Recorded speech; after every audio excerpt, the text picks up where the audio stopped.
All right, back to answer more questions. Please censor the link and image out of respect and privacy for EK and Luna Love. That is the picture Luna shared on Discord server when she went to support EK's concert in October. Do you see some similarities? They look like your regular best close friends. I think she may have been EK's stunt double at some point for sure. Yeah, I mean, I can totally see it. She looks enough like her, the right height and hair color and everything, so you can totally see that if she was in the outfit, you know, with the yellow polo and had the braid or the ponytail that, you know, especially from behind, yeah, she would kind of make the perfect stunt double. So, yeah, I mean, I don't have a whole lot more to say about that, but I definitely think you could be right. Like, it makes sense. It works. So, yeah, thanks for sharing that. Do you think Beth ever went back to the funeral home where she and Daryl stayed before she got abducted to Grady? I think it's very, very possible. I like to think that she wandered around looking for the group for a while, and it might not have happened for a long time, depending on how long it took her to recover and then how long it took her to get out of Grady and, you know, exactly what went down there. But I've theorized plenty of times that she may have ended up back at Terminus. I have a kind of a headcanon that maybe she found Daryl's poncho and will still have it when he finds her again.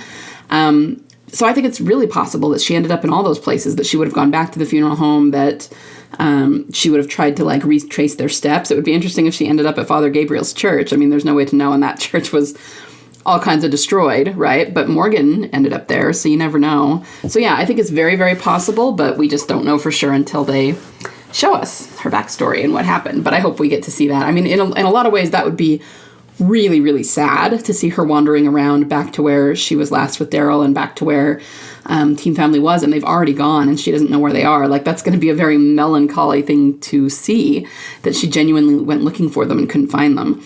But I totally think that that could be part of her backstory. So yeah, just gotta wait and see, unfortunately.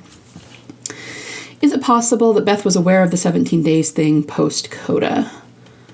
Is it possible? So I'm not sure if you're asking if Beth is aware what happened during the 17 days, or are you asking if Emily knew about the 17 days? So I guess I'll answer both because I'm not sure which one you're asking. Emily would definitely have known the entire plan the whole time. I mean, she filmed during the 17 days, and she filmed the footage we haven't seen, so most definitely she knows. So I'm kind of thinking, I'm assuming you know that. So was Beth aware of the 17 days thing? I assume you mean, is she aware of what happened during those 17 days? Probably, but maybe not all of it. It really just depends on what happened, because we don't have the details of what happened. So if she fully woke up in the car and got out and left, then she would be aware of most of it. But during the part of it that, you know, maybe she was unconscious, she might not be aware of that. Now, on the flip side, if she did not wake up and wander away and somebody came and got her and took her out of the car and transported her, say, back to Grady, then if she slept through the whole thing, then yeah, she really might have no idea what happened.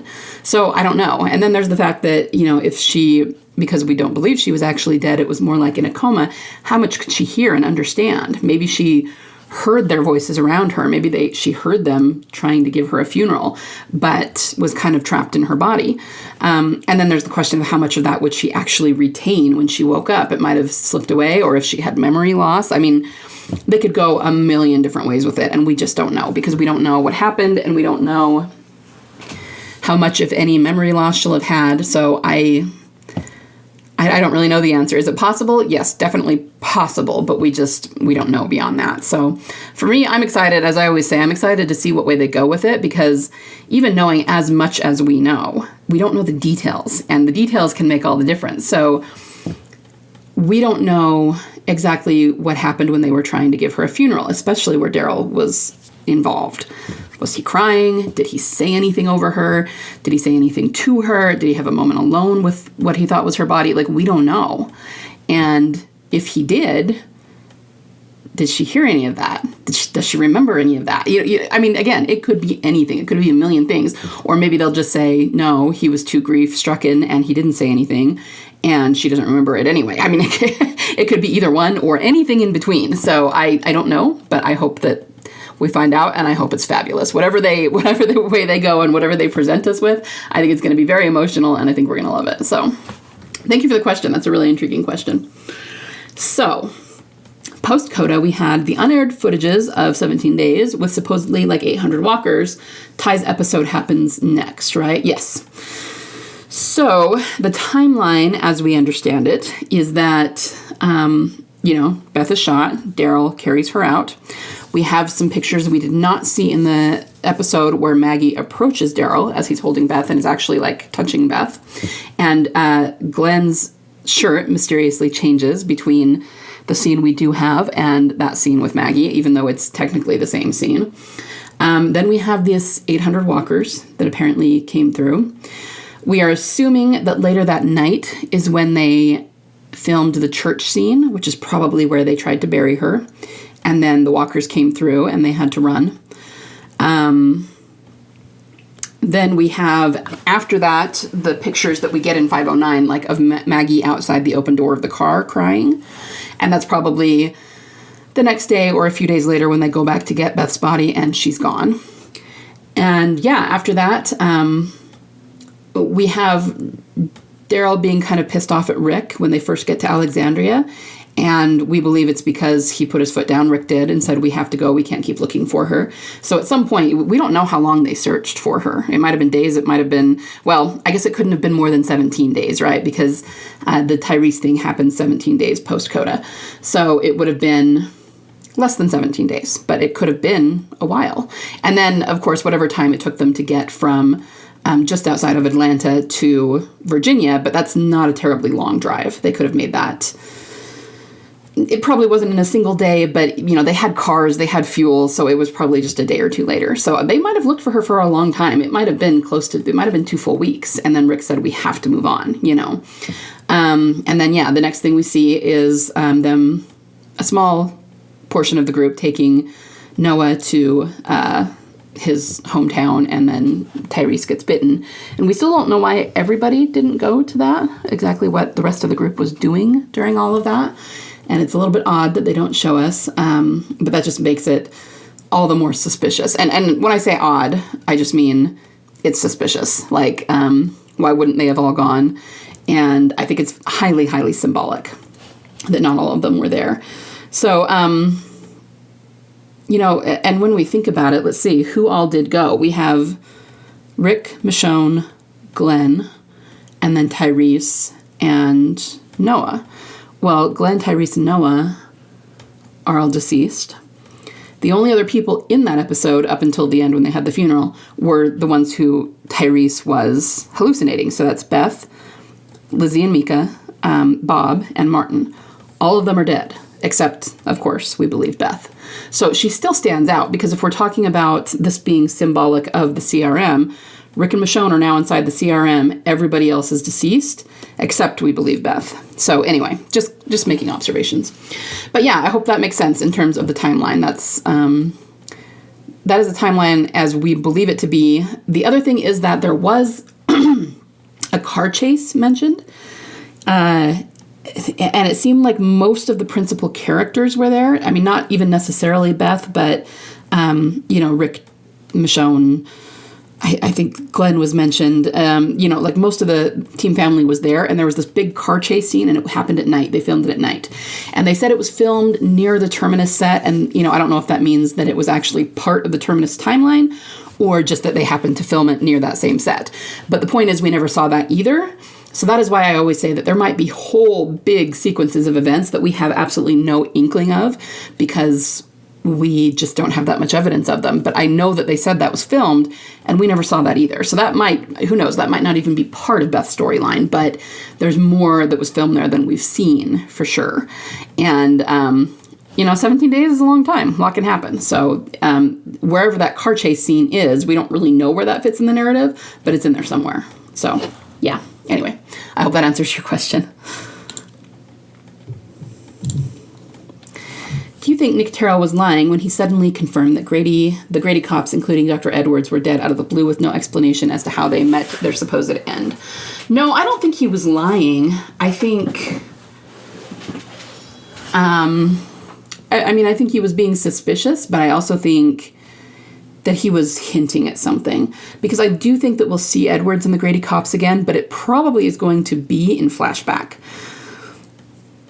I would be really surprised if any of them are actually still alive in the present, which they could be, and that would be fine. But I mean, I think we'll see flashbacks of what happened at Grady when Beth went back, and what happened with Grady in terms of the CRM, and we'll see the same actors, but I think all of that was probably filmed back during season 5, and we're not going to have the same actors filming now in the present. That's just my opinion and my guess. I could be wrong. But anyway, I don't think Nicotero was lying. I think they were hinting at things and maybe trying to give us an idea of the timeline, so that when everything gets revealed, if people go back and are looking at the timeline, they'll realize that he said that, and that at that point in the timeline, Grady really had gone down, even though it was outside of the audience's awareness. So obviously we don't know for sure. It is conjecture on my part, but that's what makes the most sense to me. Does the CRM know of the Commonwealth's existence? We don't know the answer to that, but I would say there's a very good chance that they do. I talked in recent weeks, maybe I didn't talk about this. I came up with a theory that I talked to my fellow theorist about, and actually now that I'm thinking about it, I might not have recorded it, but it's come out of these last few episodes, just stuff that I've been thinking about. I actually think there's a very, very good chance that the CRM knew about the prison, and that the prison was slated for destruction and they were going to take it down, but they just didn't get around to it before the governor showed up and bulldozed it. And that could be why there was such a heavy, we were talking about how in 5A there was such a heavy theme of Team Family being watched in the woods. And we never really found anyone who was actually watching them. I mean, yeah, you have the termites who showed up and took Bob and all of that, but were the termites really watching them? I mean, when they were talking to Bob, the answer was really no, because Bob asked them if they were watching him, and they said that they had been in the woods ready to pounce on Daryl and Carol before Daryl and Carol jumped in the car to go to Atlanta. But that was it. They hadn't been there earlier or the night before watching them. And the night before, it seemed like they were being watched. And then people talked, too, about how it seemed like Beth and Daryl were being followed, and, everything at the funeral home was a setup and all of that. So we just kind of wonder if maybe the CRM started following all of them. And anyway, I think there was a lot going on behind the scenes there that they haven't told us yet. And hopefully when Beth returns and we get the full, huge picture of what was actually going on, it'll all make sense and it'll all connect. But one thing that I did forget to say in my analysis of the Ones Who Live episode 5 is that at the very end, the very end, Jadis is dead, and we see her grave in the riverbed, right? And then it pans upward and we see a helicopter flying toward where Rick and Michonne are, and they used a smoke signal to get the CRM's attention. And I felt like that was a callback to 4B, because remember that after Beth and Daryl burnt down the Moonshine Shack, we saw the smoke. There was the big smoke pillar for a while, and especially Carol and Lizzie and Mika talked about it, saying when the smoke is black, it's still burning, but when it's white, it's gone out. And there's a lot of people back in the day who theorized that setting that fire caught somebody's attention. And I think at the time people were thinking the Grady Bunch, it caught the cops' attention. And maybe after that, the cops just knew there were people in the area and they were out around looking for those people. And yeah, that could definitely be the case. But what if it's bigger than that? What if it caught the attention of not just the Gradians, but the CRM? What if the CRM called the Grady cops and said, hey, there's somebody out here setting fire, see if you can find them. Something like that. We just feel like it's bigger than what we actually saw on screen. Anyway, that's a little bit of a tangent, but the point is, if they knew about the prison, if we're at all right about that, the Commonwealth is bigger than the prison was, and it's more well established, and it has more technology that they've been able to reestablish than the prison had. So there's a really good chance, I think, that the CRM knows about the Commonwealth, and that could be how they end up bringing all of the other characters that are still alive, right? Like Eugene and Ezekiel and Jerry and all of them, Aaron, back into it, is that maybe if the Commonwealth and, the other communities too, Alexandria, Hilltop, they're a bunch of interconnected communities. And what we know about the CRM is that they are big on resources and they don't want people taking their resources. So if they feel like those communities are getting to be too big and are using too many resources in that area, then they could become a threat to the CRM. And then the CRM might try to wipe them out. And, they talk about the triumvirate of, I'm going to screw it up now, but it has to do with the CRM. So there's, and it has to do with the world beyond. There's Omaha, there's the campus colony, and the other one, I don't think it's Pittsburgh, but there's another one too. And that could very easily mirror what's set up with Team Family. In that case, it's Alexandria, the Commonwealth, and Hilltop, Anyway, so I'm really rambling here and thinking about lots of things. But I think there's a very good chance they know about the Commonwealth. And if they decide that they're a threat, that could be how all those characters get pulled into the war. Maybe they'll be attacked at some point by the CRM. And then it's going to be all out war. So I'm actually kind of excited for that. Let's hope they get there eventually. So great question. All right, we're going to stop there for today, but I will be back tomorrow. As always, have a wonderful day.